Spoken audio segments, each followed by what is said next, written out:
Conviví 13 años con un hombre que guardaba un secreto tan terrible en una caja fuerte de metal que cuando lo descubrí, deseé nunca haber abierto esa maldita caja. Mi nombre es Elena, tengo 78 años de edad y voy a contarles la historia más dolorosa de mi vida. Una historia que comenzó con un matrimonio lleno de sueños y terminó con un descubrimiento que destrozó todo lo que yo creía que era verdad. Durante todos esos años viví al lado de un hombre que amaba, que respetaba, que llamaba mi esposo. Pero la verdad es que nunca supe quién era realmente, y todo lo que necesitaba saber estaba encerrado en esa caja fuerte gris que él protegía como si fuera lo más importante del mundo. Antes de continuar, quisiera pedirte que me estás viendo ahora, por favor, deja tu like en este video, suscríbete al canal Diario de la Abuela para no perderte las próximas historias y cuéntame aquí en los comentarios desde dónde me estás viendo, qué ciudad, qué estado. Me encanta saber que mis historias llegan a tantos lugares diferentes de todo México y el mundo. Ahora voy a continuar mi relato. Abril de 1966, cuando conocí a Armando. Yo tenía apenas 20 años de edad. Vivía con mis padres en una casa antigua en la colonia Analco, en Guadalajara. Mi padre era ferroviario, trabajaba en la estación central y mi madre era costurera. No teníamos mucho, pero tampoco pasábamos necesidad. Era una vida sencilla, honesta, de esas que hoy en día la gente dice que ya no existen. Armando apareció en mi vida un domingo de misa en la iglesia de San José. Él estaba visitando a unos parientes en la colonia y fue a misa acompañado de su tía. Yo estaba con mi madre y mis 2 hermanas menores. Recuerdo hasta hoy como si fuera ayer. Él usaba un traje gris, muy bien planchado, zapatos negros boleados que brillaban y tenía una manera elegante de comportarse que llamaba la atención. Era alto, cabello negro, bien peinado hacia atrás con brillantina, bigotito fino y esa sonrisa que iluminaba todo el rostro. Después de la misa, le pidió a su tía que lo presentara con mi madre. En esa época, las cosas eran así, muy respetuosas, muy formales. Se presentó como representante comercial. Dijo que viajaba mucho vendiendo productos farmacéuticos para farmacias del interior de Jalisco y del Distrito Federal.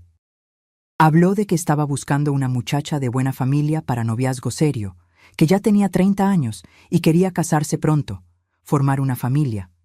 A mi madre le cayó bien de inmediato.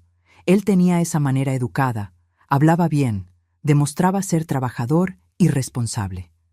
Me pidió de novia el mismo día, pero a través de mi madre, como era la costumbre. Comenzamos a salir con esas reglas estrictas de antes. Él venía a casa los domingos por la tarde.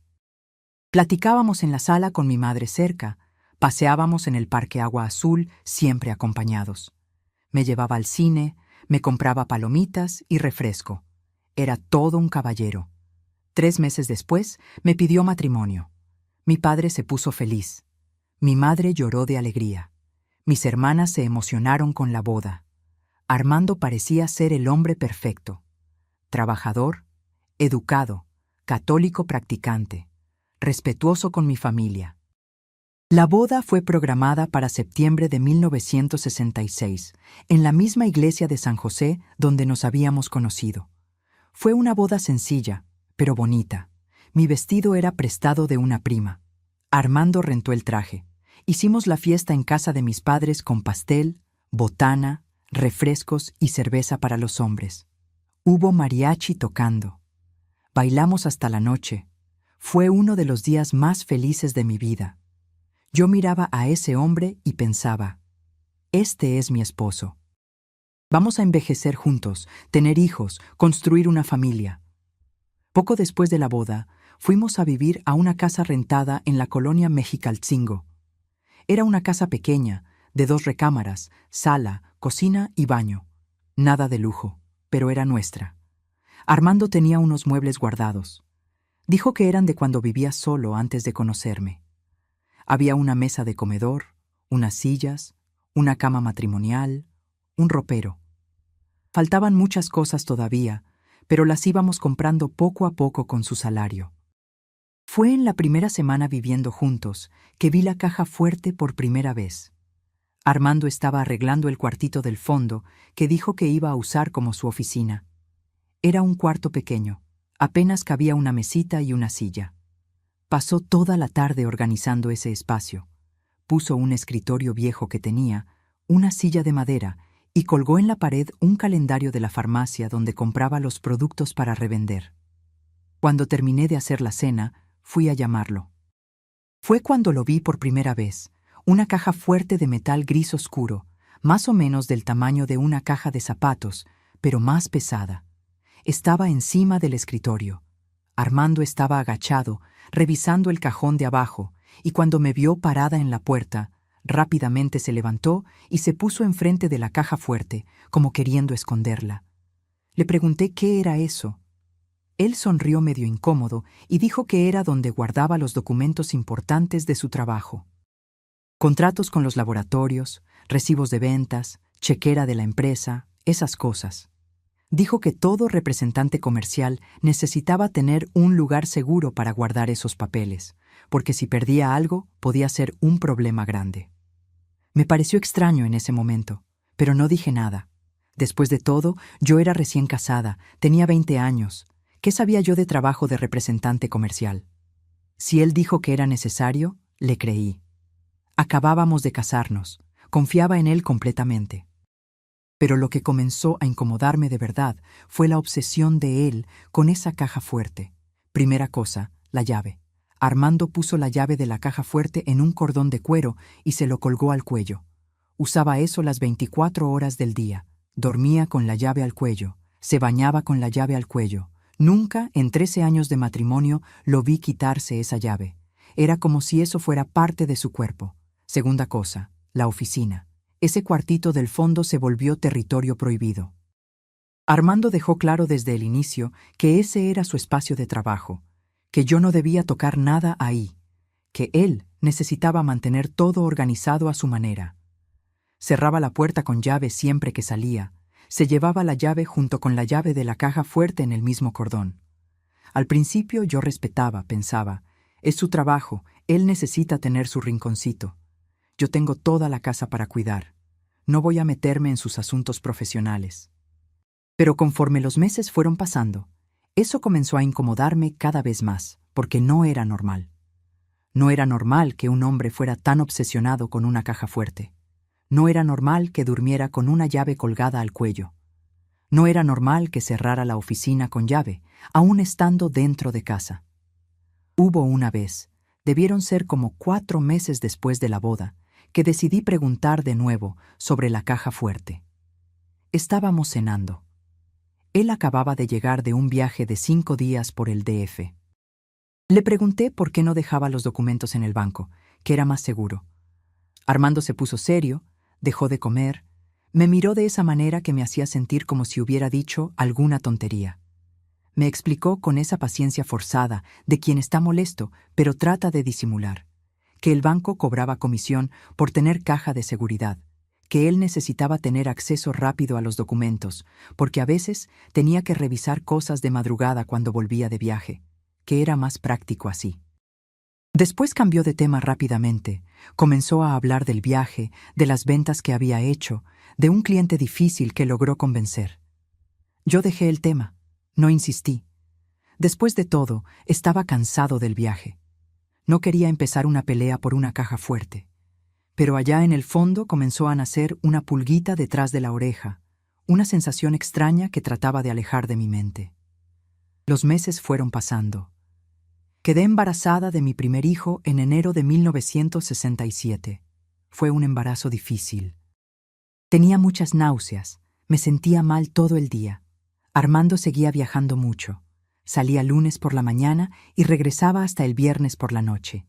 A veces se quedaba fuera 2 semanas seguidas. Decía que su territorio era grande, que tenía que visitar farmacias en varias ciudades del interior de Jalisco y del DF. Cuando le preguntaba exactamente a qué ciudades iba, siempre daba respuestas vagas. Decía que dependía de la ruta que el laboratorio le mandaba hacer, que a veces cambiaba a última hora. Una vez le pedí que me llevara en un viaje. Dije que quería conocer el DF. Se puso nervioso, dijo que no se podía, que se quedaba en pensiones baratas, se levantaba de madrugada, era una carrera todo el día, que yo iba a sufrir mucho embarazada de esa manera. Mi hijo Pablo nació en septiembre de 1967.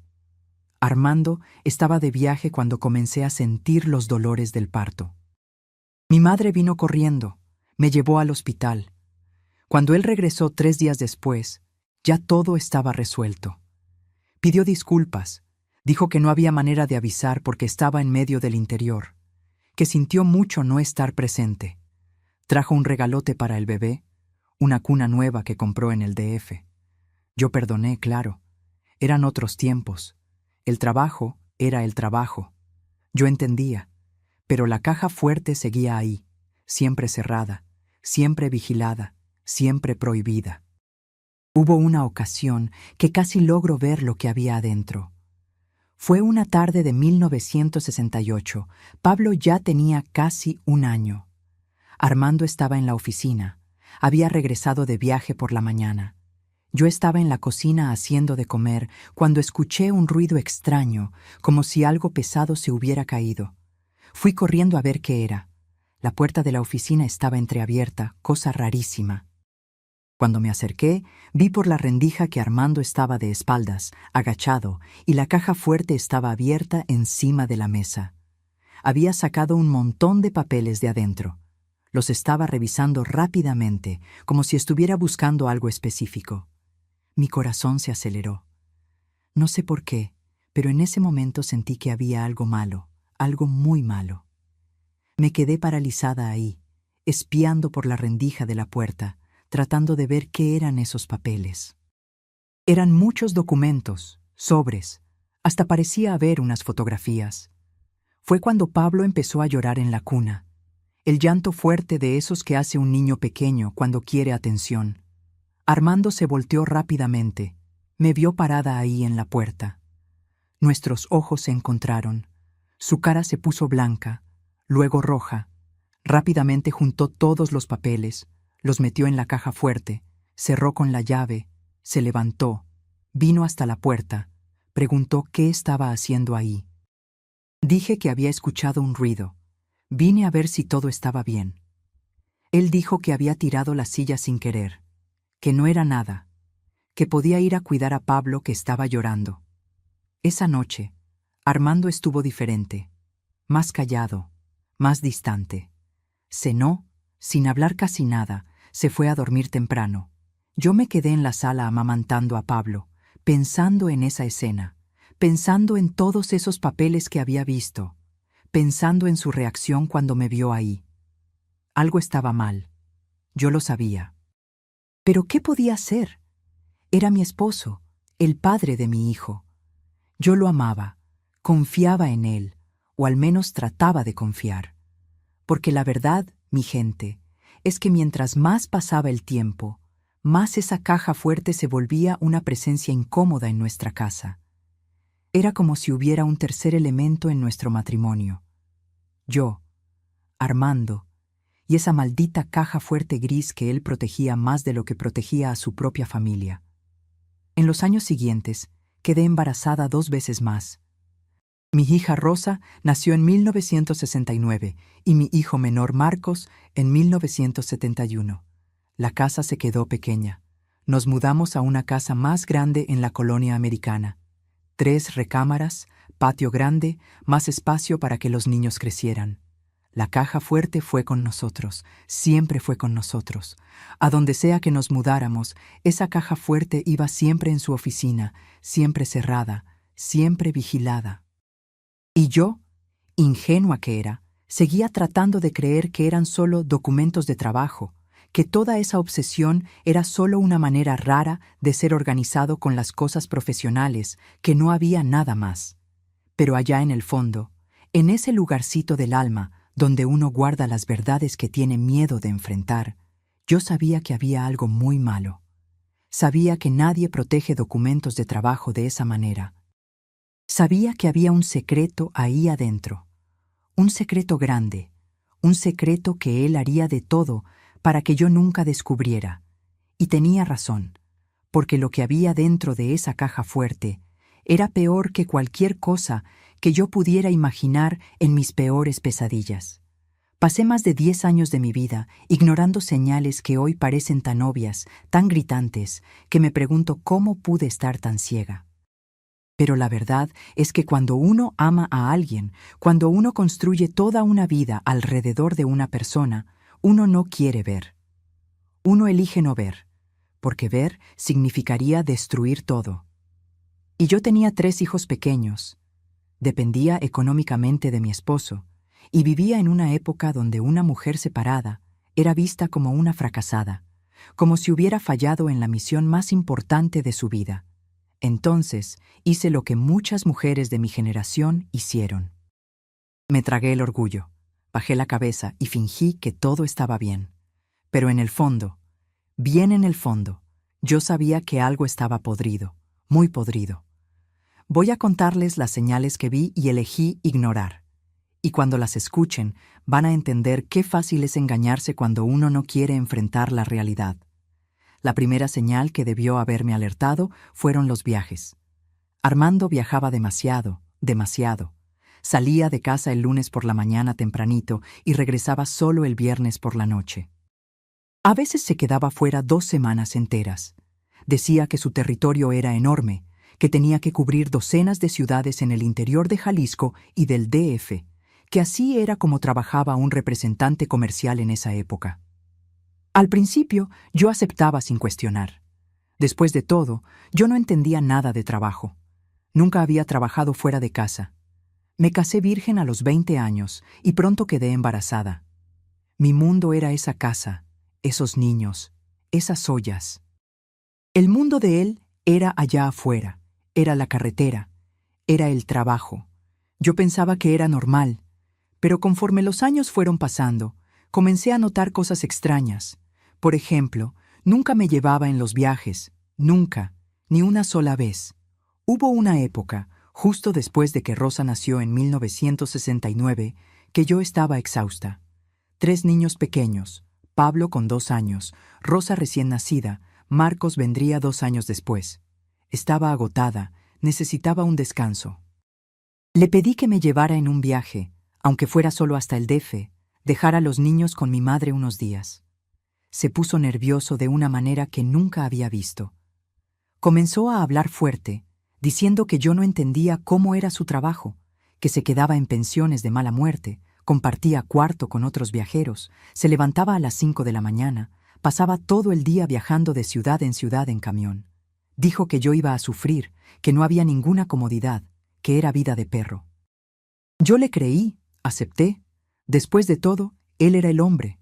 Él trabajaba, él sabía de las cosas. ¿Quién era yo para cuestionar? Pero luego empezaron a aparecer otras cosas que no tenían sentido. El dinero, por ejemplo. Armando ganaba bien, al menos eso decía. Representante comercial del laboratorio farmacéutico, ganaba buena comisión, sobre todo si vendía bastante. Pero el dinero que dejaba para los gastos de la casa nunca era suficiente, siempre faltaba. Siempre tenía que hacer malabares para lograr pagar la carnicería, la panadería, el lechero, el mercado. Le preguntaba a dónde se iba el dinero. Se molestaba, decía que yo no sabía administrar, que yo gastaba de más, que tenía que aprender a economizar.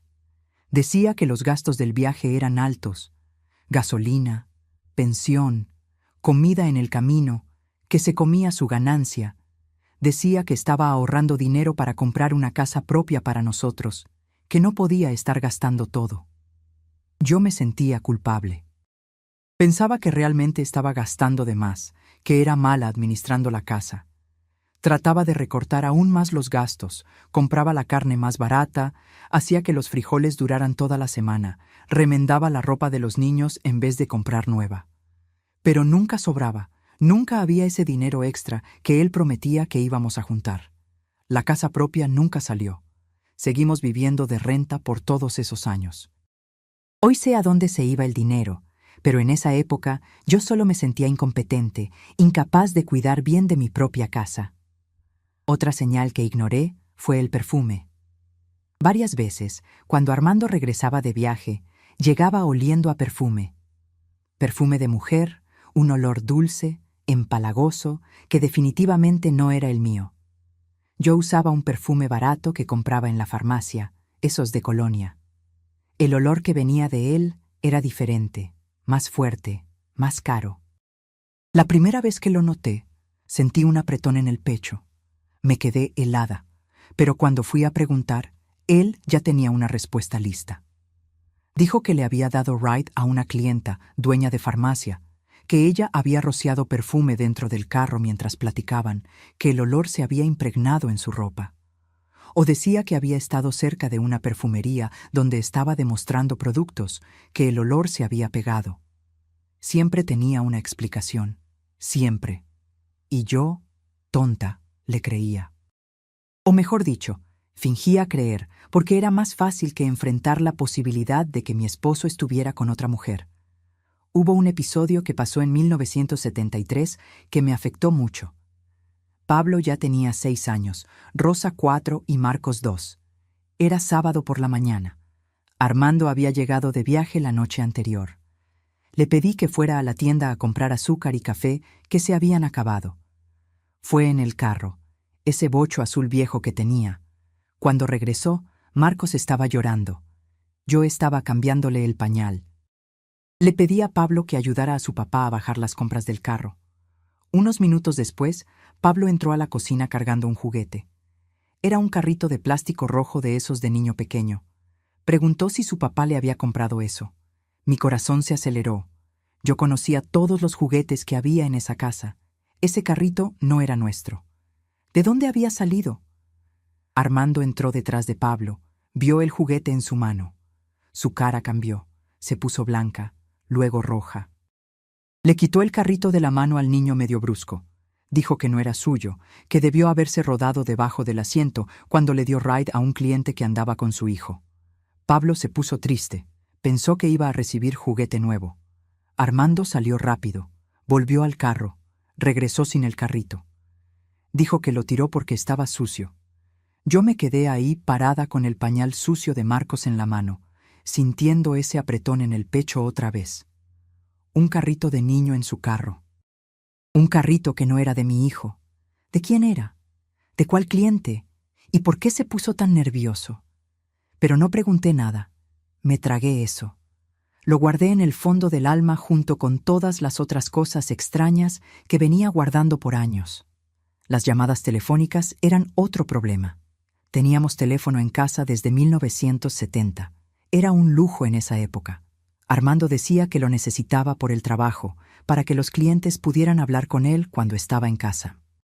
Pero pasaban cosas extrañas con ese teléfono. A veces sonaba, yo contestaba, y la persona del otro lado colgaba. O era una voz de mujer preguntando por Armando, y cuando yo decía que estaba de viaje, la mujer colgaba sin decir más nada, sin identificarse, sin dejar recado. Hubo una vez, debió ser en 1975, que contesté el teléfono y era una mujer llorando. Preguntó si yo era la esposa de Armando. Dije que sí. Ella se quedó en silencio unos segundos, sollozando, y después colgó. Me quedé aterrada. Cuando Armando llegó del viaje esa semana, le conté. Le pregunté quién era esa mujer, por qué estaba llorando, qué estaba pasando. Se puso furioso. Dijo que yo estaba inventando cosas, que debió haber sido una broma, que me estaba poniendo paranoica, que era cosa de mi cabeza. Me hizo sentir loca, me hizo dudar de lo que yo misma había escuchado. Y yo, débil que era, acepté. Pensé que realmente estaba imaginando cosas, que el cansancio de cuidar 3 niños pequeños me estaba volviendo loca. Pero esa mujer existió. Ese llanto era real. Y hoy sé quién era ella. Hoy sé que estaba sufriendo tanto como yo, solo que por razones que yo ni imaginaba. Otra cosa que me molestaba era cómo Armando era obsesivo con los documentos personales. No solo la caja fuerte, sino todo. Guardaba su credencial de trabajo bajo llave en la oficina, los documentos del carro bajo llave, el acta de matrimonio bajo llave. Todo lo que era papel importante, lo escondía, lo protegía, no me dejaba ver. Una vez, En 1976, necesité el acta de nacimiento de Pablo para inscribirlo en la escuela. Le pedí a Armando que me diera el documento. Dijo que lo iba a buscar, fue a la oficina, se quedó ahí adentro un rato largo, regresó solo con el acta de Pablo. Le pregunté si no podía darme todos los documentos de la familia para guardarlos en una carpeta, que era más práctico, que si necesitaba algo, yo misma lo sacaba sin necesidad de molestarlo. Fue categórico. Dijo que no, que los documentos eran su responsabilidad, que él se encargaba de eso, que yo no tenía que preocuparme. Dijo que yo ya tenía mucho trabajo con la casa y los niños, que ese tipo de cosas eran asunto suyo. En ese momento, pensé que estaba siendo protector, cuidadoso. Hoy sé que estaba escondiendo, porque si yo hubiera tenido acceso a esos documentos, habría descubierto todo mucho antes. Habría visto que sus papeles no cuadraban, que había información que no tenía sentido, que estaba viviendo una mentira. Los viajes al DF eran especialmente largos. A veces se quedaba 10, 15 días seguidos fuera.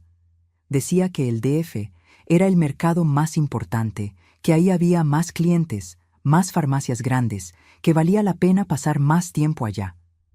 Decía que se quedaba en un hotel barato cerca de la central camionera, que se levantaba temprano, trabajaba hasta tarde. Pero nunca me daba la dirección de ese hotel. Nunca me daba un teléfono donde pudiera llamar en caso de emergencia. Decía que él era quien llamaba a casa cuando podía, que era más fácil así, que a los hoteles no les gustaba recibir llamadas para huéspedes. Hubo una ocasión en 1977 que Marcos se puso muy enfermo. Tenía solo 6 años, le dio neumonía fuerte, estuvo internado 3 días. Armando estaba en el DF, no tenía cómo avisarle, no había teléfono, no había dirección, no había nada. Me quedé sola en el hospital con mi hijo entre la vida y la muerte, sin el padre de él cerca. Cuando Armando regresó y se enteró, se desesperó, lloró, pidió disculpas, pero aún así no me dio un teléfono de contacto para los próximos viajes. Dijo que la próxima vez llamaría más seguido a casa, que iba a estar más atento. Pero un teléfono, una dirección fija, eso nunca lo dio, porque no lo tenía. Porque cuando decía que estaba en un hotel, estaba en otra casa, con otra familia, con otros hijos, viviendo otra vida que no tenía nada que ver conmigo. Pero yo todavía no sabía eso. Solo sabía que algo estaba mal, que había huecos en toda esa historia, que las piezas no encajaban bien. Recuerdo noches que me quedaba despierta, acostada a su lado mientras él dormía, mirando ese cordón de cuero en su cuello con las 2 llaves colgadas, la llave de la puerta de la oficina y la llave de la caja fuerte, siempre ahí, siempre protegidas, siempre escondidas de mí. Yo pensaba, ¿qué hay ahí adentro que es tan importante? ¿Qué hay en esa caja fuerte que él protege más de lo que protege a su propia esposa? ¿Por qué tanto secreto? A veces tenía ganas de arrancar ese cordón de su cuello mientras dormía, agarrar esas llaves, ir hasta la oficina, abrir esa maldita caja fuerte y ver qué había ahí adentro. Pero tenía miedo. Miedo de destruir el matrimonio. Miedo de descubrir algo que no quería saber. Miedo de perder la única seguridad que tenía en la vida, porque yo no trabajaba, no tenía profesión, no tenía dinero propio. Si descubría algo grave y el matrimonio se acababa, ¿qué iba a hacer de mí? ¿Qué iba a hacer de mis 3 hijos? ¿Cómo los iba a mantener? No había ley de pensión alimenticia fuerte en esa época, no había protección para mujer separada. Iba a quedar en la miseria, con 3 bocas que alimentar y sin ninguna calificación profesional. Entonces, elegía ignorar, elegía creer en sus mentiras, elegía fingir que todo estaba bien, que era solo impresión mía, que estaba exagerando. Pero las señales seguían apareciendo, cada vez más obvias. Hubo una tarde en 1978 que encontré algo muy extraño. Armando había llegado de viaje el día anterior. Estaba en casa descansando. Su ropa sucia estaba en el cesto. Fui a lavar. Siempre revisaba los bolsillos antes de meter en la lavadora para no arruinar nada. En uno de los bolsillos de su pantalón encontré un recibo. Era de una tienda de ropa infantil en el DF, compra de 2 playeras, talla 6 años y un par de sandalias, número 18. La fecha era de 3 días atrás. Me quedé viendo eso sin entender. Talla 6 años era más o menos la edad de Marcos, que tenía 7.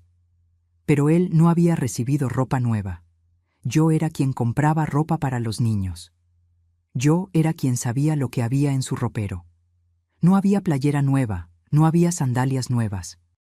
Agarré el recibo, fui a la sala donde Armando estaba leyendo el periódico. Se lo mostré. Le pregunté de quién era esa ropa que había comprado. Miró el papel. Dijo que había comprado para el hijo de un cliente, que el niño era pobrecito, andaba descalzo, que le dio lástima y compró unas ropitas. Dijo que yo era muy desconfiada, que no podía hacer un acto de caridad sin que yo me pusiera a inventar cosas. Me hizo sentir mezquina. Me hizo sentir que yo era una mujer mala por cuestionar un gesto de bondad suyo. Pedí disculpas, rompí el recibo y lo tiré. Pero esa noche, acostada en la cama, no pude dormir. Me quedé pensando qué cliente es ese que deja que el representante comercial compre ropa para su hijo. ¿Qué tipo de relación es esa? ¿Y por qué eligió exactamente la talla que le quedaba a nuestro hijo? Hoy sé la respuesta. Esa ropa era para su otro hijo. El hijo que tenía con la otra mujer. El hijo que tenía edad parecida a Marcos. El hijo que mantenía con el dinero que debería estar viniendo para nuestra casa. Pero en esa época empujé eso al fondo de mi mente, junto con todas las otras cosas extrañas que venía coleccionando a lo largo de los años. Lo peor de todo era la soledad. Me sentía tan sola en ese matrimonio. Armando siempre estaba viajando, siempre ausente. Cuando estaba en casa, era distante, frío, irritado. Nunca jugaba con los niños, nunca me ayudaba en nada, nunca platicaba conmigo de verdad. Llegaba del viaje, cenaba, iba a la oficina a guardar sus papeles en la caja fuerte, se bañaba y dormía. Al día siguiente, se levantaba temprano y ya estaba haciendo la maleta otra vez, preparando el próximo viaje. Yo crié a esos 3 hijos prácticamente sola. Yo era quien me levantaba de madrugada cuando lloraban. Yo era quien los cuidaba cuando se enfermaban. Yo era quien los llevaba a la escuela. Yo era quien ayudaba con la tarea. Yo era quien los consolaba cuando estaban tristes. El padre de ellos era una figura ausente, un fantasma que aparecía de vez en cuando, dejaba algo de dinero y desaparecía otra vez. Varias veces pensé en hablar con mi madre sobre todo eso, contar las cosas extrañas que venían pasando, la caja fuerte, los viajes, el dinero que faltaba, el perfume, el carrito, el recibo. Pero me daba vergüenza de admitir que mi matrimonio no era perfecto, que no había logrado ser una buena esposa, que algo estaba mal. En esa época uno no hablaba de problemas de matrimonio. Era feo, era vergonzoso. La mujer tenía que aguantar, tenía que sostener, tenía que hacer que el matrimonio funcionara de cualquier manera. Si estaba mal, era porque uno no se estaba esforzando lo suficiente. Entonces, me tragaba todo. Sonreía cuando tenía que sonreír. Fingía que todo estaba bien cuando las vecinas preguntaban. Mentía que era feliz cuando mi madre sospechaba que algo estaba mal. Y esa caja fuerte seguía ahí en la oficina, guardando secretos que yo ni imaginaba. Secretos que, cuando finalmente fueron revelados, destruyeron todo lo que yo creía que era verdad en mi vida. Pero eso solo pasó en 1979, cuando Armando murió, cuando esas llaves que protegía tanto fueron arrancadas de su cuello para siempre, cuando la caja fuerte fue finalmente abierta, cuando la verdad salió a la luz y destrozó mi vida en millones de pedazos. Pero eso es tema para la siguiente parte de mi historia. La muerte de Armando fue tan repentina que ni siquiera tuve tiempo de prepararme para lo que vendría después. Fue un jueves, 27 de septiembre de 1979. Nunca voy a olvidar esa fecha. Fue el día que mi vida se volteó de cabeza. Armando tenía 48 años. Era un hombre fuerte, sano. Nunca se había quejado de ningún dolor. Nunca se había enfermado. Esa semana estaba en casa. Había regresado del DF el lunes. Estaba medio raro, más callado de lo normal, pero pensé que era solo cansancio del viaje. Ese jueves se levantó temprano, como siempre, desayunó, dijo que iba a salir a visitar unos clientes aquí mismo en Guadalajara. Cosa rápida, regresaría para la comida. Agarró el bocho y salió. Yo me quedé en casa cuidando los quehaceres. Pablo estaba en la escuela, tenía 12 años ya, Rosa con 10 y Marcos con 8. La casa estaba tranquila, yo estaba planchando en la sala. Fue más o menos a las 10 de la mañana cuando sonó el teléfono. Era el Hospital Civil. Una enfermera me informó que mi esposo había ingresado ahí, que necesitaba ir corriendo. Le pregunté qué había pasado. Dijo que se había descompuesto en la calle, que estaba grave, que fuera inmediatamente. Dejé todo. Dejé la plancha prendida encima de la tabla, agarré mi bolsa y salí corriendo. Fui en camión, desesperada, rezando todo el camino, pidiéndole a Dios que no fuera nada grave. Cuando llegué al hospital, me llevaron a un cuartito. Un doctor joven, con cara de cansado, me dio la noticia. Armando había sufrido un infarto fulminante. Estaba manejando por la avenida Alcalde cuando se descompuso. Logró orillarse, pidió ayuda, pero cuando llegó la ambulancia, ya estaba prácticamente sin vida. Trataron de reanimarlo, lo trajeron corriendo al hospital, pero no hubo manera. Murió ahí en la mesa de urgencias antes de que yo llegara. Me quedé paralizada. No podía procesar eso. Mi esposo, que había salido de casa hacía pocas horas, sano, diciendo que regresaba para la comida, estaba muerto. Así, de repente, sin aviso, sin despedida, sin nada. Me pidieron que identificara el cuerpo. Me llevaron a un cuarto helado, con ese olor fuerte de hospital mezclado con muerte. Él estaba ahí acostado en una camilla, cubierto con una sábana blanca hasta el cuello. La cara estaba pálida, los ojos cerrados, la boca entreabierta. Parecía que estaba dormido, pero no estaba.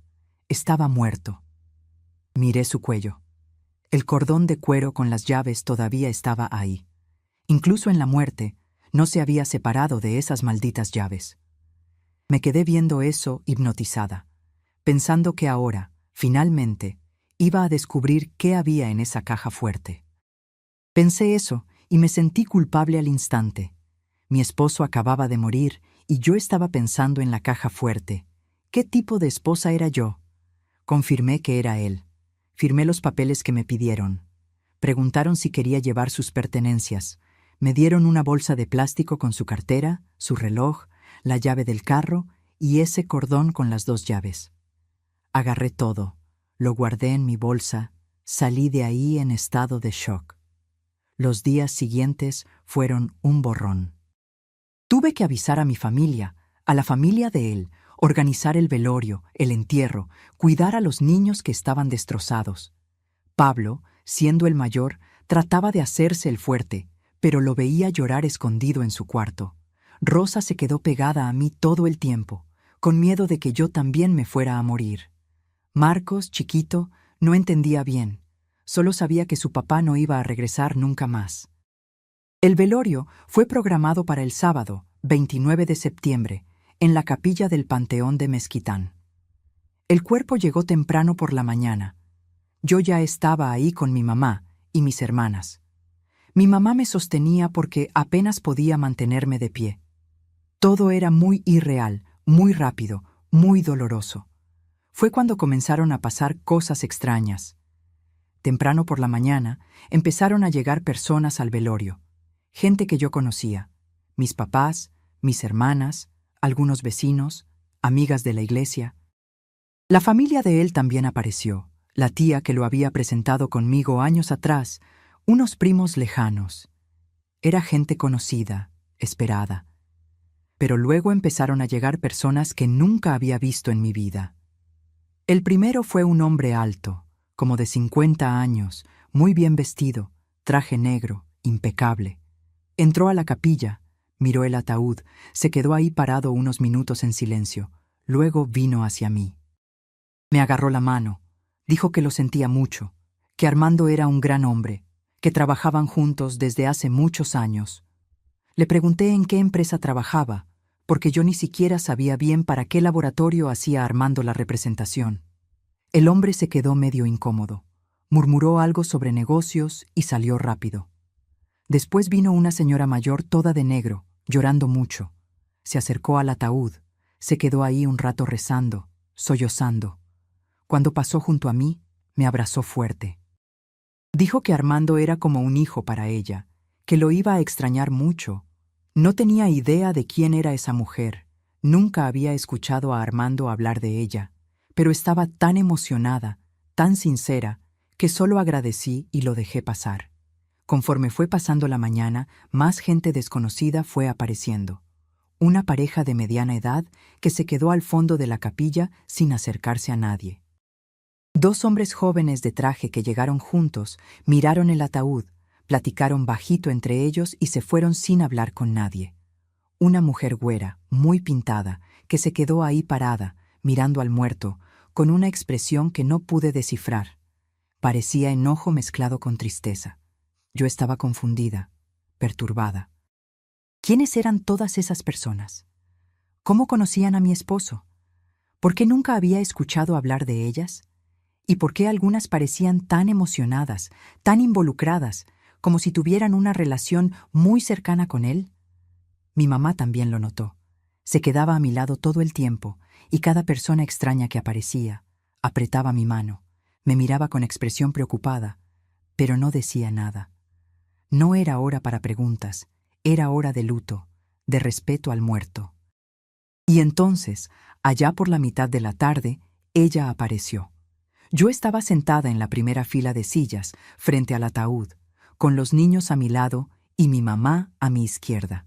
Estaba exhausta, con dolor de cabeza, queriendo que todo eso acabara pronto. Fue cuando sentí un movimiento extraño en la entrada de la capilla. Varias personas voltearon la cabeza a ver. Había un murmullo bajo, un zum-zum de comentarios susurrados. Levanté los ojos y vi. Era una mujer. Debía tener más o menos mi edad, tal vez un poco más joven, unos 30 años.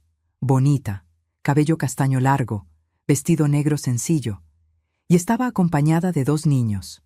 Un niño que parecía tener unos 8, 9 años, y una niña menor, como de 6 años. Los tres estaban de negro, los tres estaban llorando. La mujer entró despacio a la capilla, agarrando a los niños de la mano.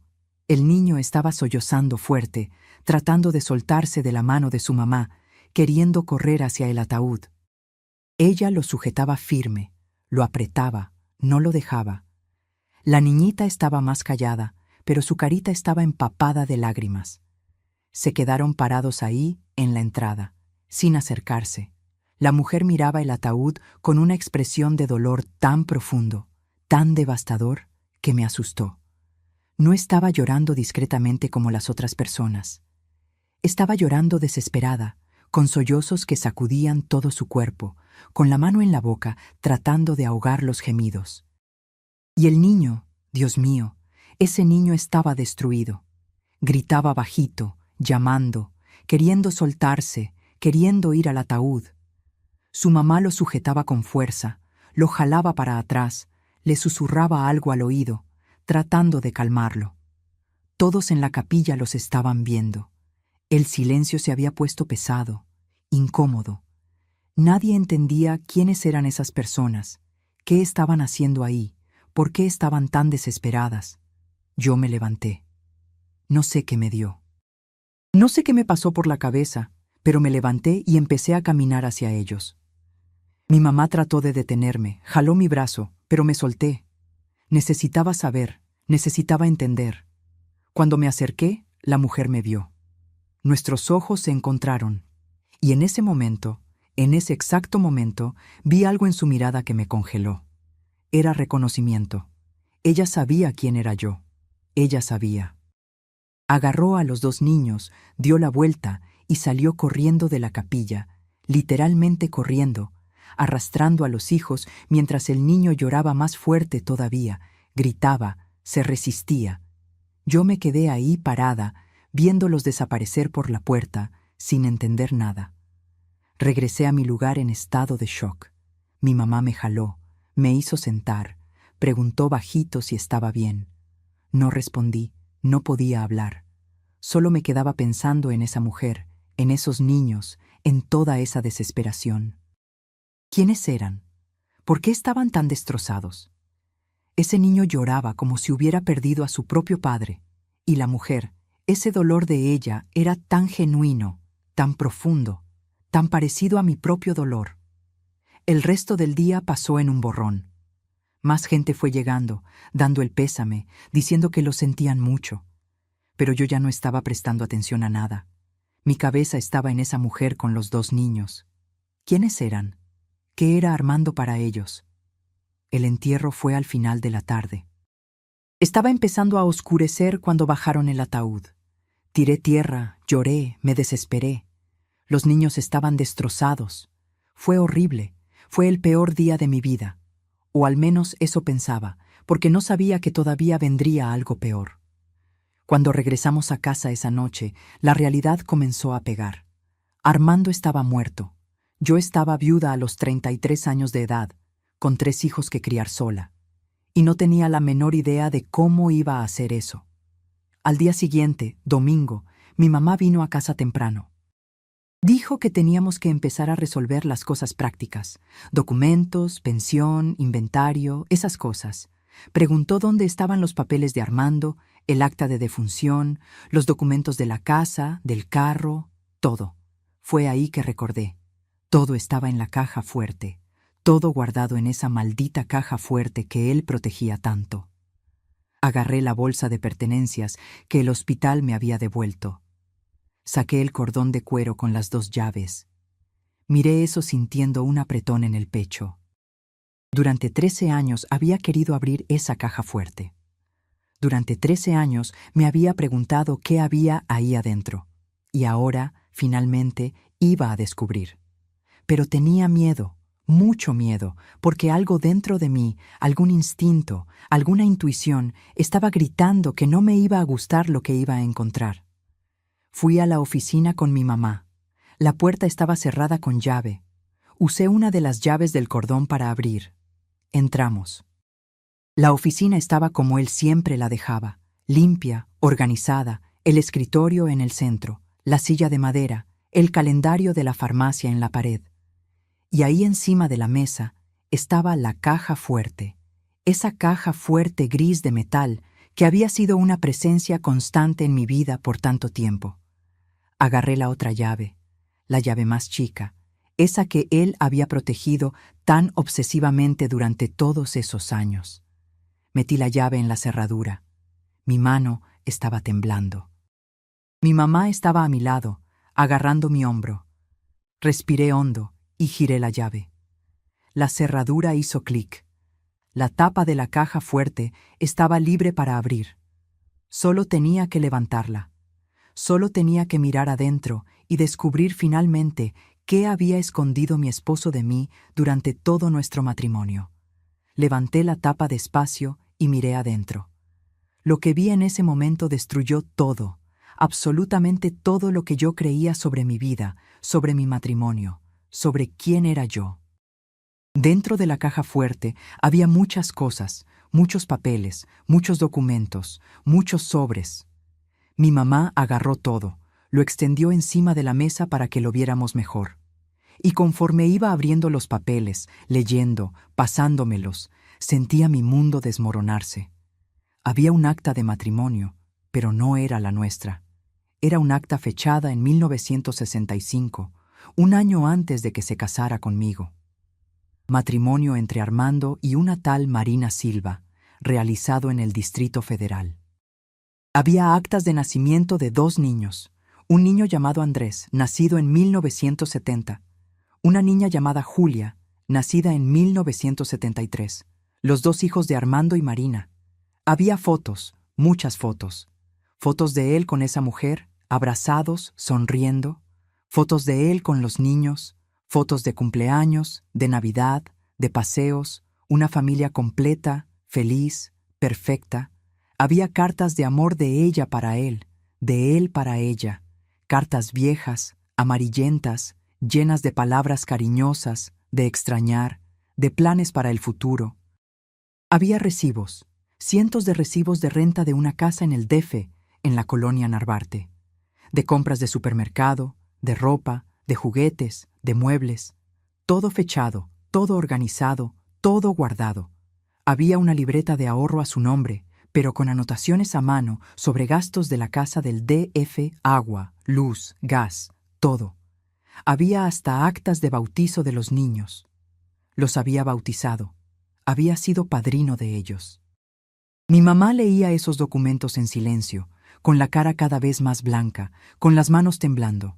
Yo estaba paralizada, sentada en la silla, mirando todo eso sin poder procesarlo. Armando tenía otra familia, tenía otra esposa, tenía otros hijos, y esa otra familia era más antigua que la mía. Se había casado con esa mujer en 1965. Se casó conmigo en 1966, un año después. Era bígamo. Había cometido el delito de bigamia. Me había engañado con un matrimonio falso.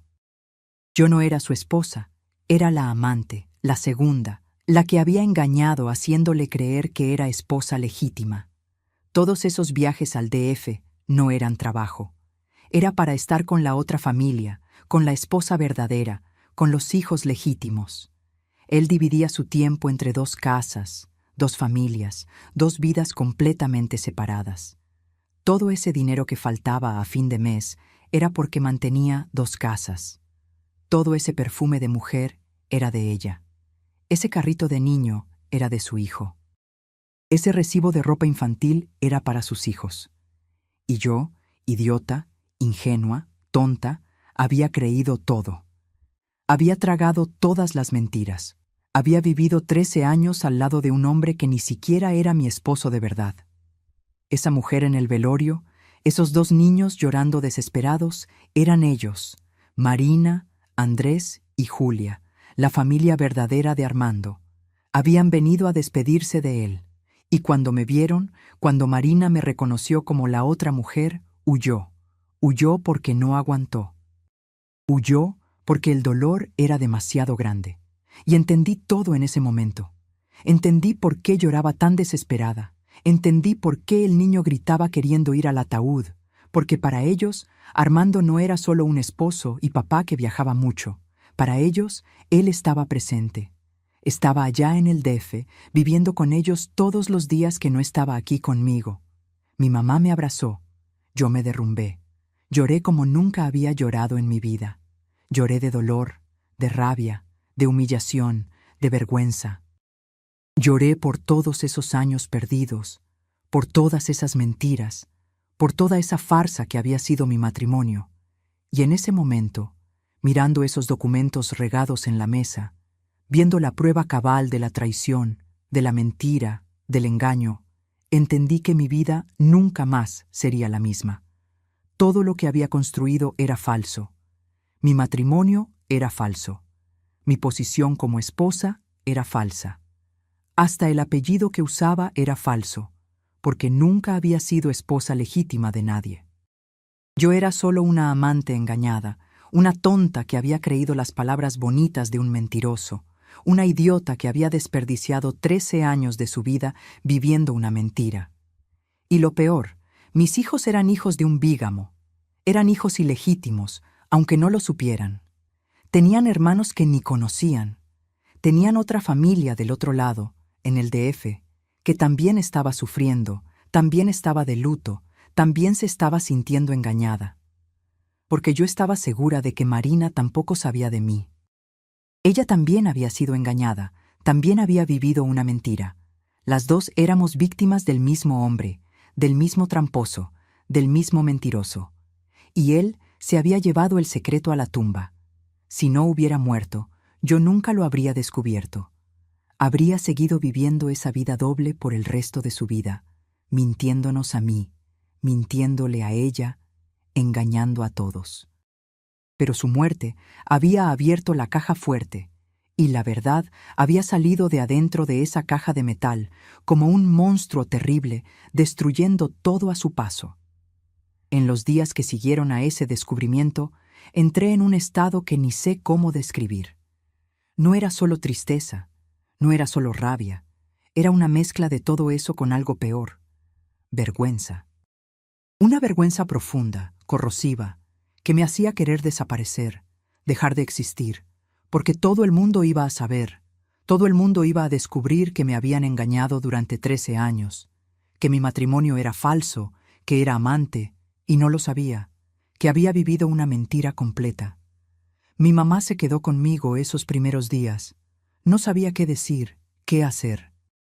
Solo se quedaba ahí abrazándome cuando lloraba, haciendo comida que yo no podía comer, cuidando a los niños mientras yo me quedaba encerrada en el cuarto, mirando al techo. Le había contado todo lo que había encontrado en la caja fuerte. Le mostré los documentos, las fotos, las actas. Se puso pálida, luego roja de rabia. Insultó a Armando de todos los nombres posibles. Dijo que era un canalla, un sinvergüenza, que había hecho algo horrible conmigo. Pero eso no cambiaba nada.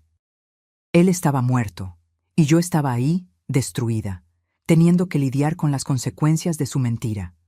Lo peor era que mientras más miraba esos documentos, más detalles descubría, y cada detalle era como una puñalada nueva en el pecho. Las fotos, por ejemplo. Había docenas de ellas, fotos que había tomado con esa otra familia a lo largo de los años. ¿Y saben qué me dolía más? Que en esas fotos él se veía feliz, genuinamente feliz, sonriendo de verdad, abrazado con Marina y con los niños, con esa mirada de contento que yo rara vez veía cuando estaba aquí conmigo. Había una foto de Navidad, debió ser de 1977, porque el niño aparentaba tener unos 7 años. Estaban todos alrededor de un árbol decorado, con regalos abajo, sonrisas grandes en la cara. Armando estaba disfrazado de Santa Claus, cargando a la niña mientras el niño abría un regalo enorme. Era una escena perfecta de familia feliz. Y yo recordaba la Navidad de 1977 aquí en casa. Armando había llegado el 23 de diciembre, cansado, de mal humor, quejándose de que las ventas no habían ido bien. Se quedó en casa el 24 y 25, pero estaba distante, frío, sin paciencia con los niños. El 26 ya estaba haciendo maleta otra vez, diciendo que necesitaba viajar porque tenía clientes que no podían esperar. Ahora entendía. Había pasado la Navidad de verdad allá en el DF con ellos. Había comprado árbol, regalos, se había disfrazado, había hecho fiesta. Y luego había venido para acá solo para cumplir el protocolo, para mantener la farsa, para fingir que también era esposo y padre en esta casa. Las cartas eran otro tormento. Había un montón de ellas amarradas con una liga, todas escritas por Marina. Cartas viejas de los años 60, cuando se habían conocido. Cartas de novia enamorada hablando de extrañar, de amor, de planes para el matrimonio. En una de ellas, fechada en agosto de 1965, ella escribía sobre los preparativos de su boda, programada para septiembre. Estaba emocionada. Contaba que ya había elegido el vestido, que su mamá estaba ayudando a organizar la fiesta, que no podía esperar para volverse su esposa. Se casaron en septiembre de 1965, y en abril de 1966, apenas 7 meses después, él apareció en mi vida, empezó a cortejarme, a pedirme de novia, a planear matrimonio conmigo mientras tenía una esposa en el DF, una esposa legítima con quien acababa de casarse. ¿Cómo tuvo valor? ¿Cómo logró mirarme a los ojos, pedir mi mano en matrimonio, llevarme al altar, sabiendo que ya estaba casado? ¿Cómo logró repetir los votos, prometer fidelidad, jurar amor eterno, todo siendo mentira? Y Marina, pobrecita. Leía algunas cartas más recientes de ella, de los años 70. En esas se quejaba de sus ausencias, decía que lo extrañaba, que los niños preguntaban cuándo regresaba papá del viaje. Ella también creía la historia del trabajo, la historia de los viajes largos, sus excusas. Las dos fuimos engañadas de la misma forma. Las dos creímos las mismas mentiras. Las dos vivimos años y años al lado de ese hombre, sin saber que tenía otra vida completa en otro lugar. Empecé a hacer cuentas en mi cabeza, tratando de entender cómo lograba administrar todo eso. Cuando decía que iba a viajar al DF por 10 días, en realidad estaba yendo a su casa de verdad, con su familia de verdad. Se quedaba ahí todo ese tiempo viviendo como esposo y papá normal. Y cuando regresaba acá, inventaba historias de pensiones baratas, de clientes difíciles, de ventas que había hecho. Cuando estaba aquí conmigo, probablemente le decía a Marina que estaba viajando por trabajo por Jalisco. Ella también se quedaba en casa sola con los hijos, también lo esperaba de vuelta, también creía las mentiras. Era un maestro de la manipulación. Había construido 2 vidas paralelas, mantenido 2 familias completamente separadas durante más de una década, y ninguna de nosotras sospechó, ninguna de nosotras descubrió. Los recibos de renta mostraban que pagaba una casa en la Narvarte, en el DF, desde 1965. Era una casa que rentaba para él y Marina. Su familia verdadera vivía ahí y pagaba la renta religiosamente todos los meses, mientras aquí yo pasaba apuros a fin de mes, faltaba dinero para los gastos básicos. Ahora tenía sentido. Su salario tenía que alcanzar para 2 casas, 2 familias, 2 conjuntos de gastos. Por eso nunca sobraba nada. Por eso siempre se quejaba de que yo gastaba de más, de que necesitaba economizar, porque su dinero tenía que dividirse entre 2 mujeres y 5 niños. 5 niños. Tenía 5 hijos. 3 conmigo, 2 con Marina. Y ninguno de ellos sabía de la existencia de los otros. Pablo, Rosa y Marcos no tenían idea de que tenían un medio hermano y una media hermana en el DF, y Andrés y Julia tampoco sabían que tenían 3 medios hermanos en Guadalajara. Pensé en ese niño en el velorio, Andrés. Tenía unos 8 o 9 años, más o menos la edad de Marcos. Hasta eran parecidos, ahora que recordaba. Los 2 tenían el mismo tono de piel, la misma manera del cabello, la misma estructura de cara. Eran hermanos, medios hermanos, hijos del mismo padre mentiroso. Y ese niño había llorado tanto en el velorio, había gritado, había tratado de soltarse de su mamá, había sufrido de una manera que partía el corazón, porque amaba a su papá, porque su papá estaba presente en su vida. No era una figura ausente como lo era para mis hijos. Armando pasaba la mitad del tiempo en el DF, vivía en esa casa, jugaba con esos niños, era un papá de verdad para ellos. Y eso me dolía aún más, porque significaba que había elegido. Había elegido esa familia por encima de esta. Había elegido ser un papá presente para Andrés y Julia, y un papá ausente para Pablo, Rosa y Marcos. Había elegido pasar las Navidades allá, las fiestas de cumpleaños allá, los fines de semana allá. Yo y mis hijos éramos la segunda opción, la obligación, la familia que mantenía por alguna razón que yo no lograba entender. Tal vez por terquedad, tal vez porque le gustaba la sensación de poder, de tener 2 mujeres, 2 casas, 2 vidas. Tal vez porque era un enfermo, un psicópata, alguien que se alimentaba de la mentira y del engaño. Mi mamá sugirió que buscáramos un abogado. Necesitaba entender la situación legal, ver qué se podía hacer. Llamó a un conocido de la familia, un abogado mayor que atendía allá en el centro. Agendamos una cita para la semana siguiente. Cuando me senté frente a ese hombre, en la oficina llena de libros de leyes y expedientes apilados, y conté toda la historia, vi su expresión cambiar. Se puso serio, grave. Agarró los documentos que había llevado, los analizó uno por uno, hizo anotaciones. Luego me explicó la situación legal. Bigamia era delito en México. Armando había cometido un delito grave al casarse conmigo estando ya casado. El matrimonio de él conmigo era nulo, inválido, sin ningún valor legal. Yo nunca había sido su esposa, de hecho. No tenía derecho a herencia, no tenía derecho a pensión, no tenía derecho a nada. Marina era la viuda legal. Ella era quien tenía derechos. Ella era quien podía reclamar los bienes de él, la pensión del IMSS, todo. Mis hijos, técnicamente, eran ilegítimos, pero como él los había reconocido, había puesto su nombre en el acta de nacimiento. Ellos tenían derecho a recibir parte de la pensión y parte de la herencia si hubiera algo. solo que no había nada. El abogado me ayudó a investigar. Armando no tenía bienes, no tenía casa propia, no tenía carro propio a su nombre. El bocho era de la empresa.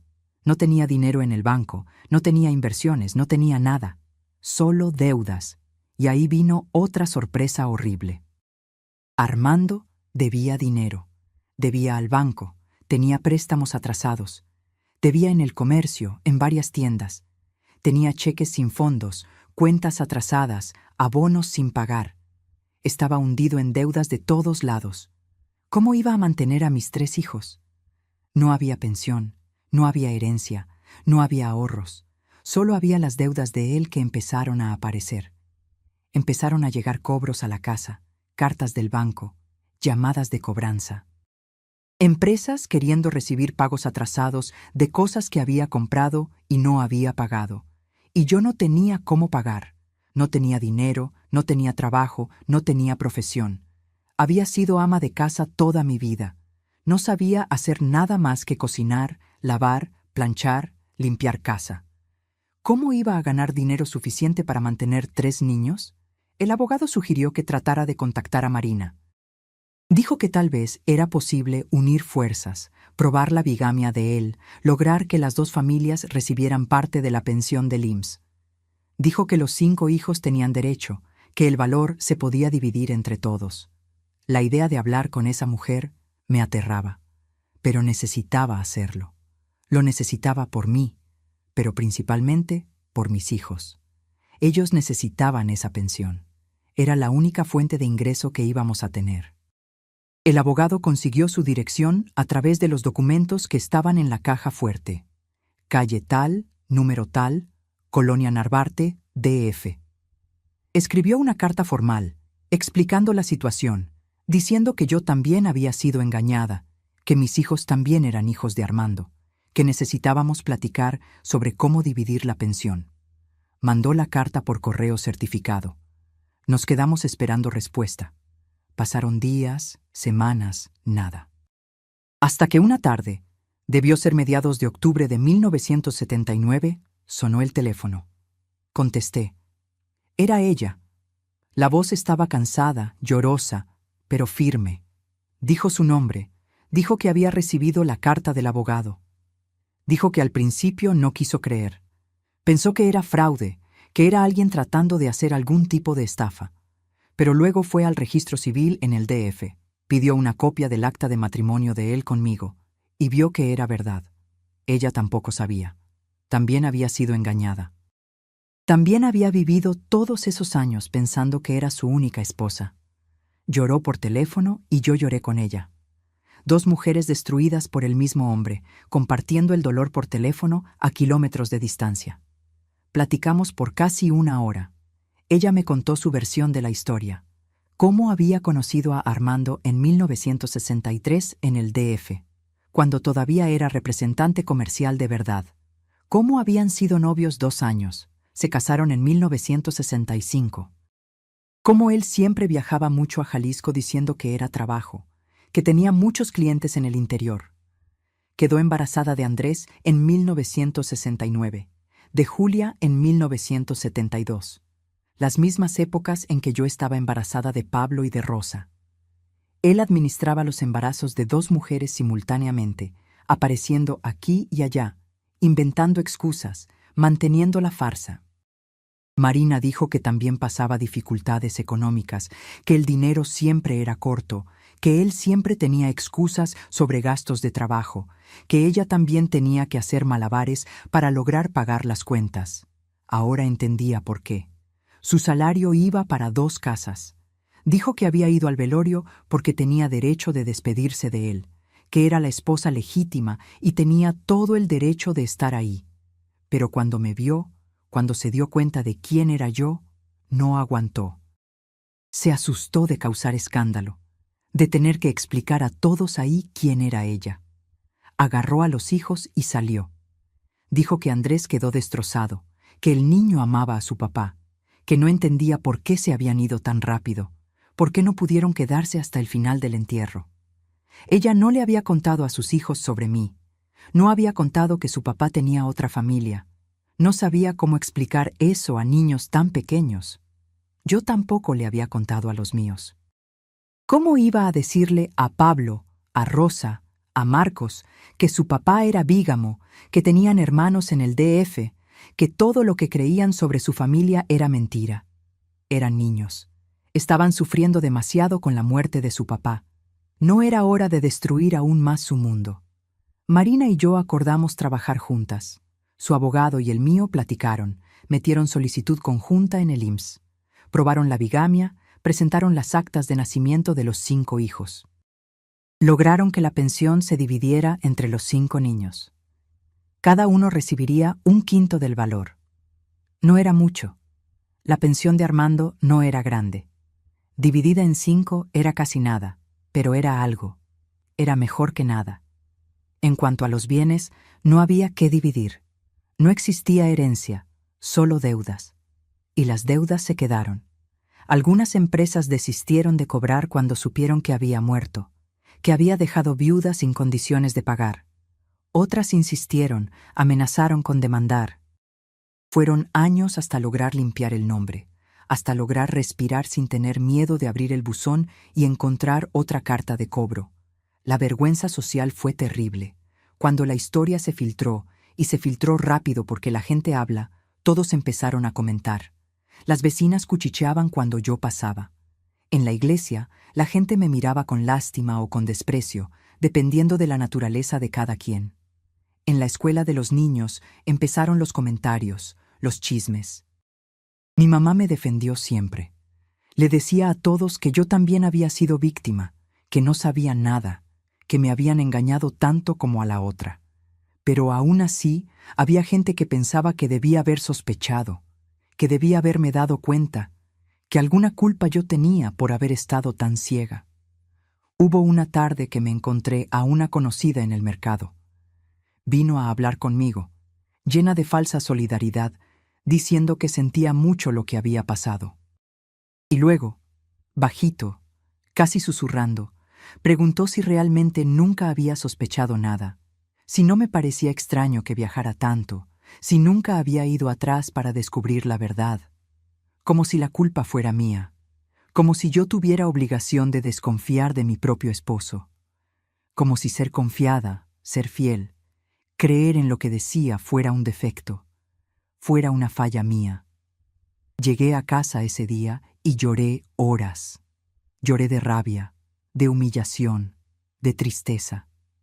Mis hijos me vieron llorando, se asustaron. Pablo, que ya tenía 12 años y entendía más las cosas, preguntó qué estaba pasando. Preguntó por qué la gente estaba hablando mal de su papá, por qué decían que había hecho cosas malas. No tuve valor de contar todo. Solo dije que papá tenía algunos problemas económicos, que había dejado deudas, que por eso la gente estaba comentando. Pablo pareció aceptarlo, pero yo veía en sus ojos que sabía que había más, que había secretos que no estaba contando. Lo sabía. Había una caja fuerte llena de secretos, una caja fuerte que había destruido mi vida, que había revelado una verdad tan horrible que yo prefería seguir viviendo en la ignorancia. A veces miraba esa caja fuerte vacía, guardada ahora en el fondo del closet, con los documentos que tenía que conservar, y pensaba, ¿por qué no se llevó este secreto a la tumba? ¿Por qué no quemó todos esos papeles? ¿Por qué dejó que yo lo descubriera? Tal vez porque en el fondo quería ser descubierto. Tal vez estaba cansado de vivir esa vida doble, de mentir todo el tiempo, de cargar ese peso. Tal vez guardó todo eso porque alguna parte de él quería que la verdad saliera a la luz algún día. O tal vez era solo un hombre arrogante que creía que nunca lo iban a atrapar, que lograría mantener la farsa para siempre, y guardó los documentos por descuido, por exceso de confianza. Ya no importa. Estaba muerto y yo estaba ahí viva, teniendo que reconstruir una vida que había estado basada en una mentira, teniendo que criar 3 hijos sola, sin dinero, sin profesión, sin esperanza. Esos fueron los meses más oscuros de mi vida. Hubo días que no quería levantarme de la cama, no quería enfrentar el mundo, enfrentar a la gente, enfrentarme a mí misma. Me sentía sucia, engañada, humillada. Sentía que había desperdiciado 13 años de mi vida con un hombre que nunca me amó de verdad, que nunca fue mi esposo de verdad, que me usó como una pieza en un juego enfermo que solo él entendía. Pero en el fondo, bien en el fondo, empezaba a nacer otra cosa. Empezaba a nacer una rabia fuerte, poderosa, que iba poco a poco sustituyendo la vergüenza y la tristeza. Rabia de él por haberme hecho esto. Rabia de mí misma por haber sido tan tonta. Pero principalmente rabia de toda la situación, de la injusticia, de tener que estar ahí en ese hoyo mientras él estaba bien muerto, libre de cualquier consecuencia. Y fue esa rabia la que empezó a levantarme, la que empezó a hacerme pensar: no me voy a quedar aquí muriendo de vergüenza por el resto de mi vida. No voy a dejar que su mentira destruya mi futuro y el futuro de mis hijos. Voy a salir adelante. No sé cómo, no sé cuándo, pero lo voy a hacer. Y fue lo que hice. Pero esa parte, la parte de la superación, de la reconstrucción, de la victoria, esas se las voy a contar en la próxima y última parte de esta historia. Si alguien me hubiera dicho en 1979, cuando estaba destruida en el fondo del pozo, que algún día iba a mirar esa caja fuerte y agradecer porque hubiera existido, jamás lo habría creído. Pero es la verdad.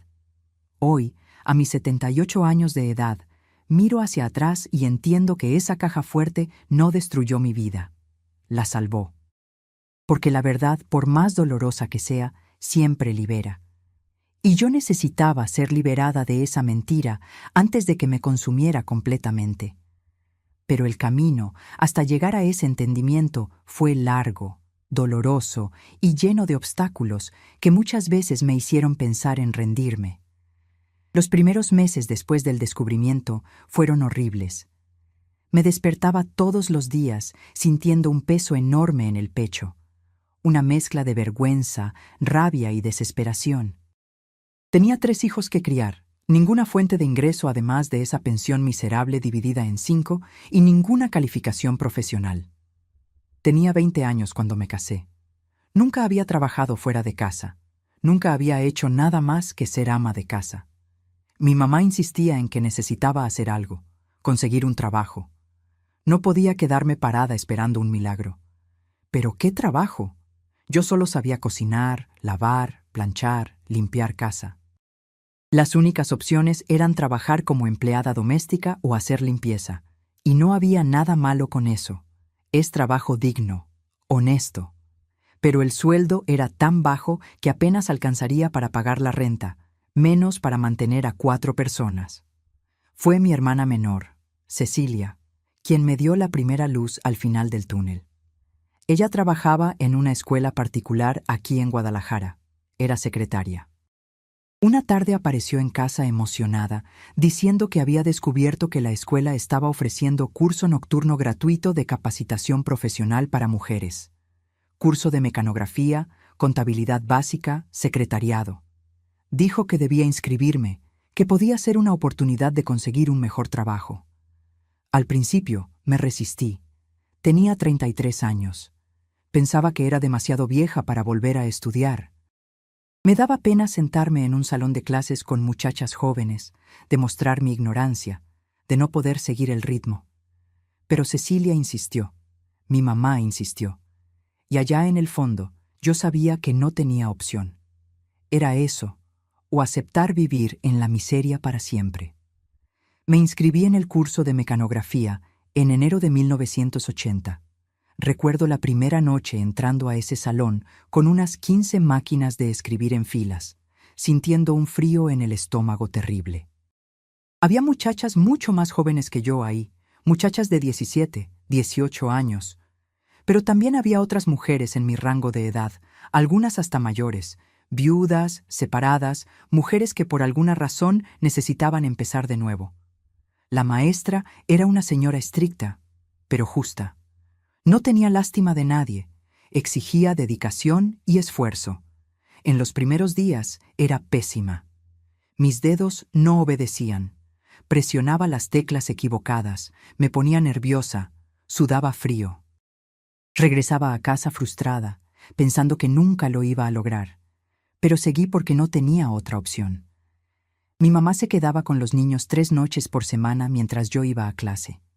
Llegaba a casa tarde, cansada, con los dedos adoloridos de tanto practicar, pero determinada a aprender. Me tomó 3 meses lograr mecanografiar decentemente, 3 más para quedar realmente buena. A mitad de año, la maestra me llamó después de clase. Dijo que había progresado mucho, que estaba orgullosa de mi esfuerzo. Preguntó si no quería hacer también el curso de contabilidad básica, que iba a empezar en el segundo semestre. Dijo que pensaba que tenía potencial, que si me dedicaba podría conseguir un trabajo de oficina, no solo de mecanógrafa. Acepté. Empecé a estudiar contabilidad por las noches, mientras de día cuidaba la casa y los niños. Era agotador. Había días que apenas podía mantener los ojos abiertos durante clase, pero cada vez que pensaba en rendirme, recordaba la situación en la que estaba, recordaba que mis hijos dependían de mí, recordaba que no me podía dar el lujo de rendirme.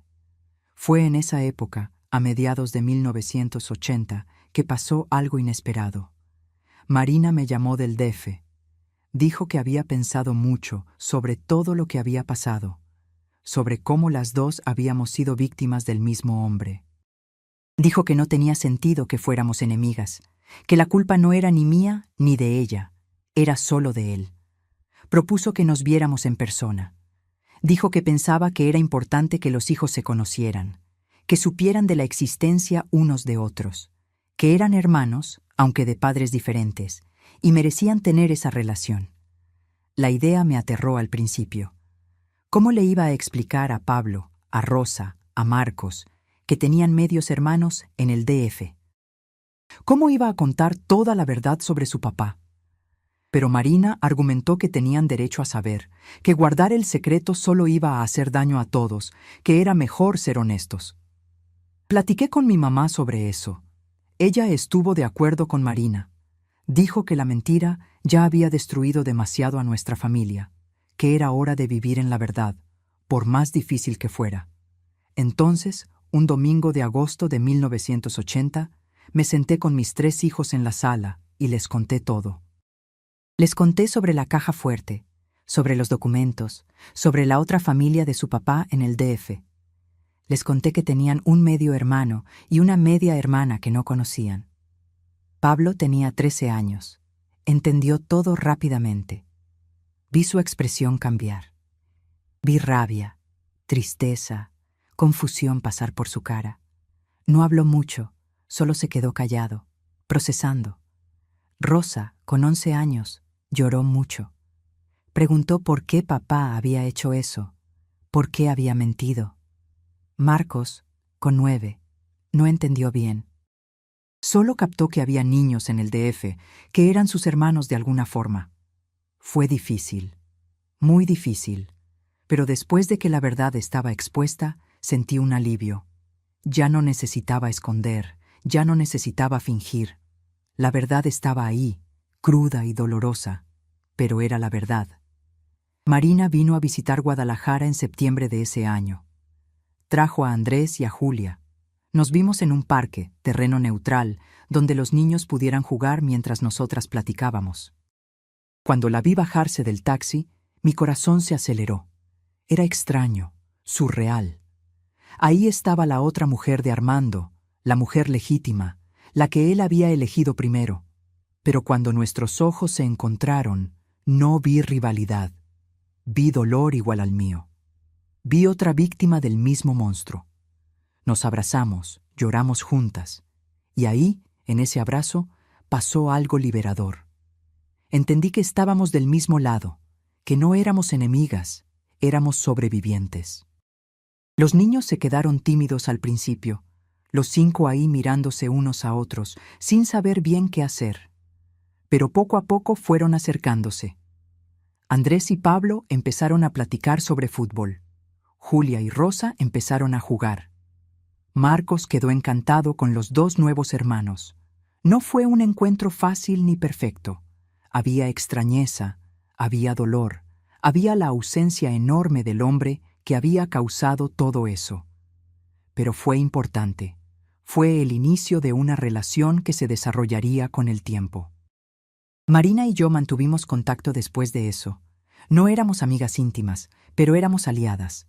Platicábamos por teléfono de vez en cuando, compartíamos las angustias de criar hijos solas, nos apoyábamos.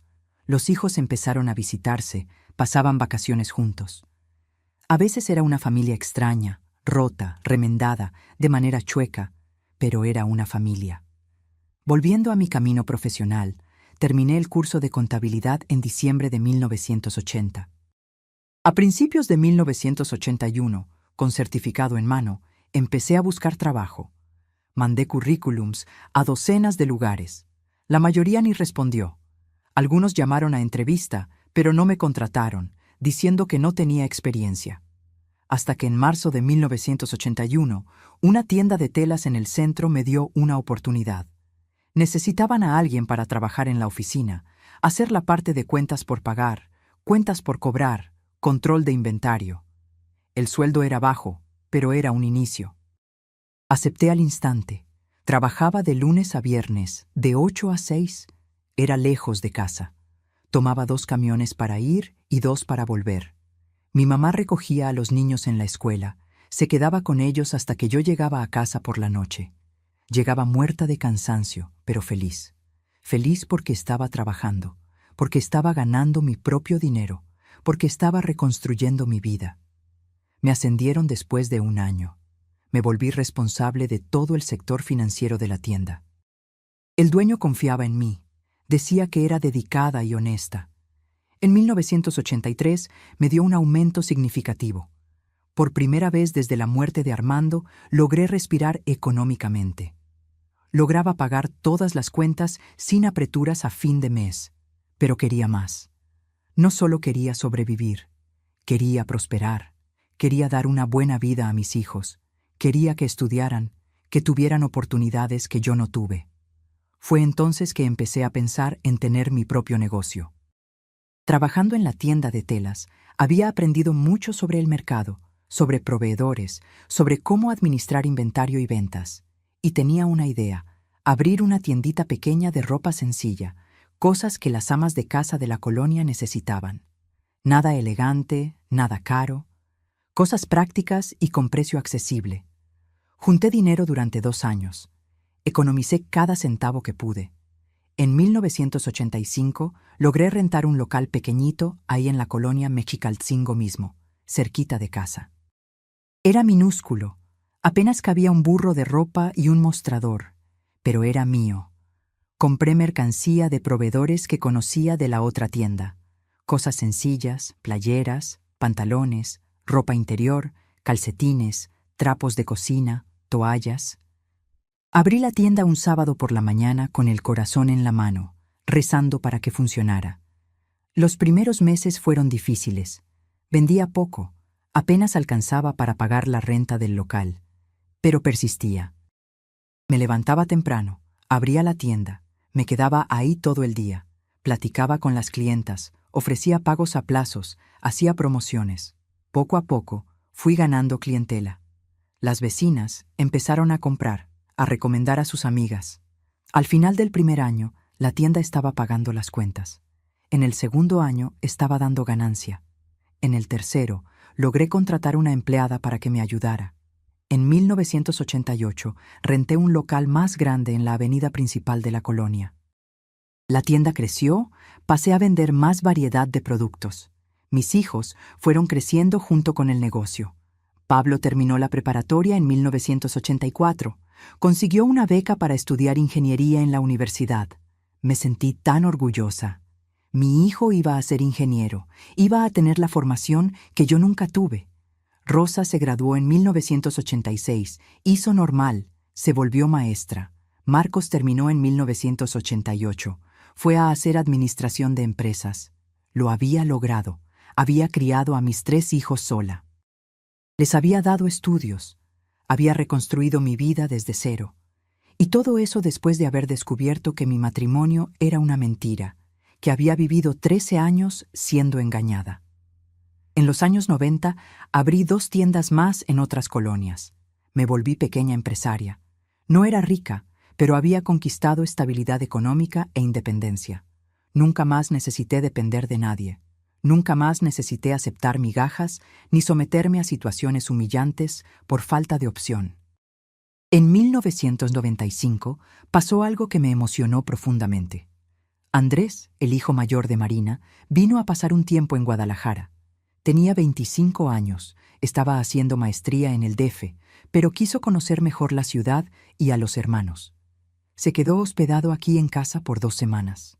Una noche estábamos sentados en la sala platicando después de la cena. Me miró con esos ojos que recordaban tanto a su papá y dijo algo que nunca voy a olvidar.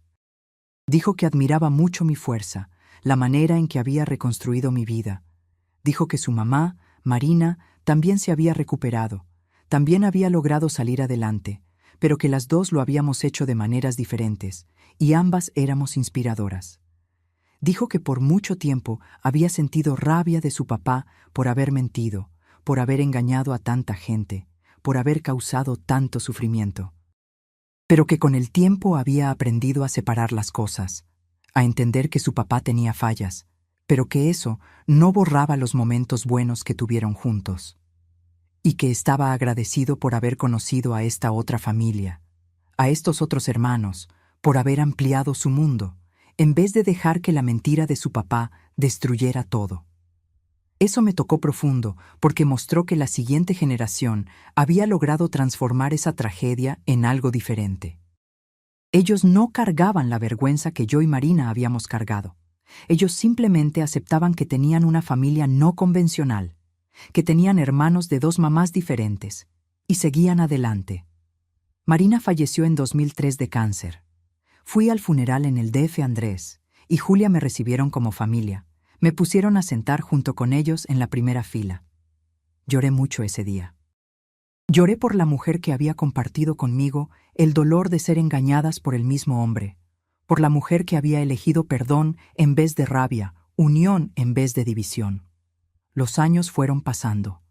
Mis hijos se casaron, me dieron nietos. Vendí las tiendas en 2010, cuando cumplí 64 años, y me jubilé. Había trabajado duro por 30 años. Había construido un patrimonio modesto, pero digno. Compré una casa propia, pequeña pero cómoda, aquí mismo en Guadalajara. Hoy tengo 7 nietos. 3 de Pablo, 2 de Rosa, 2 de Marcos. Son la alegría de mi vida. Les cuento historias, los cuido cuando los papás necesitan, los lleno de cariño. Y a veces me pongo a pensar, si Armando no hubiera muerto en 1979, si yo no hubiera descubierto la verdad, ¿estaría aquí hoy? Probablemente no. Probablemente habría envejecido en esa mentira, infeliz, dependiente, sin saber mi propio potencial. El descubrimiento de la traición, por más doloroso que haya sido, me forzó a crecer. Me forzó a descubrir que era capaz de mucho más de lo que imaginaba. Esa caja fuerte que tanto odié durante años terminó siendo mi liberación, porque guardaba la verdad. Y la verdad, aunque haya sido horrible, me liberó de una prisión en la que ni sabía que estaba viviendo. A veces todavía pienso en Armando. Ya no con rabia, ya no. La rabia pasó con los años. Pienso con una especie de lástima. Lástima de un hombre que vivió toda una vida mintiendo, que nunca pudo ser auténtico en ninguno de los lugares donde estaba, que murió cargando el peso de una farsa insostenible. ¿Qué tipo de vida es esa? ¿Qué tipo de felicidad pudo haber tenido viviendo siempre dividido, siempre escondiendo, siempre con miedo de ser descubierto? Yo, por el contrario, después de que la verdad salió a la luz, pude finalmente ser completa. Pude construir una vida basada en honestidad, en trabajo duro, en dignidad. Pude mirarme al espejo y respetarme. Pude criar a mis hijos enseñándoles valores reales, mostrándoles que es posible caer y levantarse, que es posible reconstruir aunque todo parezca perdido. Hay algo que aprendí en estos 45 años desde su muerte. La mujer es mucho más fuerte de lo que la sociedad le enseña a creer. Una piensa que es frágil, que necesita a un hombre para sobrevivir, que sin matrimonio no es nada. Pero es mentira. Yo descubrí una fuerza dentro de mí que ni sabía que existía. Descubrí que podía trabajar, estudiar, emprender, criar hijos, vencer. Y no fui solo yo. Marina también lo logró. Tantas otras mujeres que conocí a lo largo de la vida también lo lograron.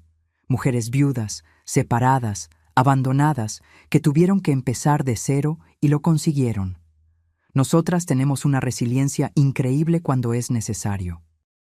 Entonces, hoy, a mis 78 años, cuando miro hacia atrás y veo todo este camino, siento gratitud. Gratitud por haber sobrevivido. Gratitud por haber descubierto mi fuerza. Gratitud incluso por esa caja fuerte maldita que reveló una verdad que necesitaba ser revelada, porque si hubiera seguido viviendo en esa mentira, habría muerto sin nunca saber quién podría realmente ser. Habría muerto siendo apenas la mujer de alguien, la que se quedaba en casa esperando, la que aceptaba migajas y fingía estar satisfecha. Pero la caja fuerte se abrió, la verdad salió y tuve que reinventarme. Y en esa reinvención descubrí a Elena. No la esposa de Armando, no la víctima de él, sino la Elena de verdad. Fuerte, capaz, determinada, independiente. Para ustedes que me están escuchando ahora, principalmente ustedes, mujeres de mi generación o de cualquier generación, quiero dejar un mensaje. Nunca es tarde para empezar de nuevo. Nunca es tarde para descubrir tu fuerza. Nunca es tarde para salir de una situación que no te hace bien y construir algo nuevo. Yo tenía 33 años cuando mi vida se derrumbó. Pude haberme rendido. Pude haberme quedado en la autocompasión. Pude haberme dejado definir para siempre como la pobrecita que fue engañada. Pero elegí levantarme, elegí luchar, elegí creer que merecía más. Y lo logré. Y si yo pude, ustedes también pueden. No importa la edad que tengan, no importa el tamaño del problema que estén enfrentando, existe fuerza dentro de cada una de nosotras. A veces está dormida, escondida, pero está ahí. Y cuando la necesitamos, cuando decidimos luchar, esa fuerza aparece. Entonces, gracias por haberme escuchado hasta aquí. Gracias por haber compartido este dolor y esta victoria conmigo. Y recuerden, la verdad siempre libera. Siempre. Aunque duela, aunque destruya, abre camino para algo mejor. Esa caja fuerte destruyó la mentira, pero salvó mi vida.